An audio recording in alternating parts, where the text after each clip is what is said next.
quella lì è lei.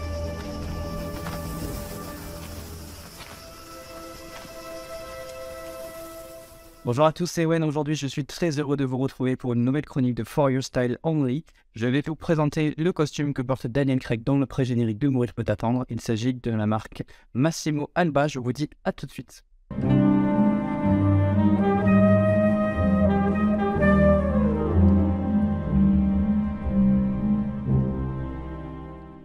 Le costume Massimo Alba est un costume en velours côtelé. Alors certains l'auront trouvé peut-être démodé, d'autres au contraire très élégant comme moi. Pour se remettre dans le contexte, Bond enfile ce costume afin de venir sur la tombe de Vesper et de lui rendre un hommage. On sait que Bond, pour lui, être bien habillé est une forme de respect. Et d'ailleurs, s'il porte autant de costumes, ce n'est pas par obligation, mais surtout par choix. N'oublions pas aussi que Vesper dans Casino Royale lui a donné quelques conseils justement sur la manière de pouvoir porter les costumes, parce qu'il y a selon elle des costumes et des vrais costumes. Donc il me semble ici que c'est un petit clin d'œil parce que justement Bond n'a pas oublié ses conseils et c'est pourquoi il fait un effort pour venir sur sa tombe et d'être particulièrement élégant. La fabrication des costumes, quant à elle, est signée Massimo Alba, fondée en 2006 par le designer Massimo Alba. Il y a plusieurs pièces présentes dans le film Mourir peut attendre et ce n'est pas la première fois que Daniel Craig introduit des marques pour différents de ses films. Donc là, c'était vraiment un choix personnel de sa part et c'est pourquoi la marque apparaît dans le film et je trouve que c'est plutôt réussi. Pour moi, le choix de cette marque est totalement adapté et parfaitement illustré dans le film puisque non seulement ça lui donne vraiment un style très très moderne et décontracté et en même temps ça permet à Bond d'être finalement dans son élément. On pourrait même croire qu'il aurait pu acheter ce costume directement en Italie, ce qui donne vraiment un aspect vraiment très intéressant. J'ai trouvé vraiment très malin d'utiliser ce costume puisque, étant plus en mission, il n'était pas forcément censé porter des costumes nouveaux. Et ce costume est beaucoup plus décontracté que ce qu'il a l'habitude finalement de porter précédemment. Et finalement, ça donne vraiment une corrélation parfaite avec l'environnement italien.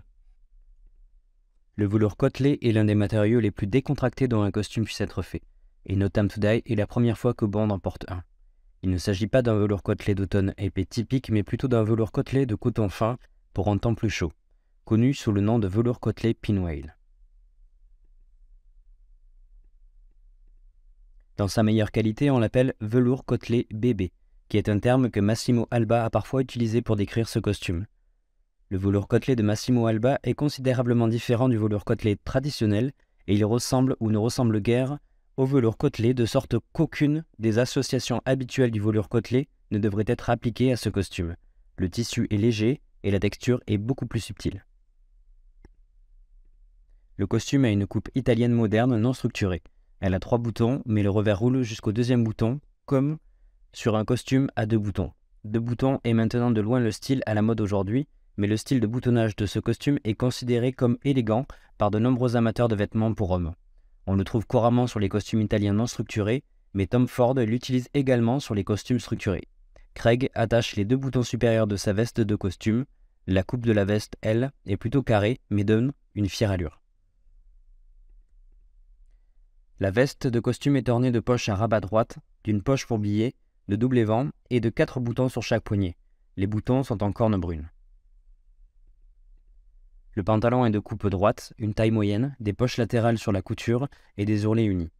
Bien que le pantalon ait des passants de ceinture, Bond le porte avec des bretelles. Comme vous savez, Bond a le souci du détail et pour ce faire, il porte sous sa veste de costume des bretelles de la marque Benson & Clegg qui sont de couleur bleue. À noter que les boutons pour pouvoir porter ces bretelles ne sont pas d'origine sur le costume Massimo Alba, donc ils ont été conçus et cousus pour l'occasion.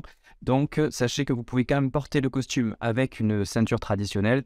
Mais effectivement, ça peut paraître un peu étrange justement qu'ils aient laissé finalement les attaches pour pouvoir y passer la ceinture, puisque normalement c'est, vous le savez, c'est l'un ou l'autre. En tout cas, sur le costume d'origine, effectivement, vous serez obligé, si vous souhaitez porter les bretelles avec, de pouvoir coudre les boutons qui permettront de les accrocher.